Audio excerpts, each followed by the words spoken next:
Thanks for joining AVI TECH-LEARN. So today we're going to learn the formatting data.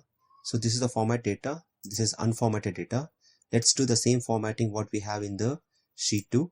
So let's go back to the sheet 1. I'm going to select the data from sheet A to till G. I have typed the text in A1 cell. So you can see a batting stat as captain in the IPL. So we're going to select the data from A to G. I'll go back to the margin center. I'll go back to the background color. Change the background color. I'm going to change the color of the text. Then I'll go to the font style. I'm going to select the font style whichever I want. Next, I'm going to increase the font size, how much I want in that. Next, I'm going to select this data, complete data. Now, I'll go back to the font style. I'm going to change the font style here, whichever I want. I'm going to keep the same font style. Next, I'm going to increase the font size, how much I want here. Let me increase the font size. Increased.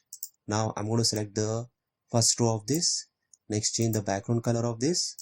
Change the color of the text. Next, I'm going to select this one.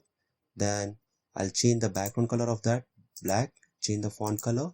Next, I'm going to select the whole table. I'll go back to the borders. Now I'll change the line style, whichever the line style I want. Selected. Next, I'll go back here. Change the line color. I'm going to select on the red. Next part, I'll come back to the borders. Click on the all borders. You can see here the format is ready. What we have the format here, the same format is created. The last part, select the whole thing. Alignment, center. So we have done the same format. What we have the sheet 2, we have the sheet 1. Thanks for joining AVI Tech.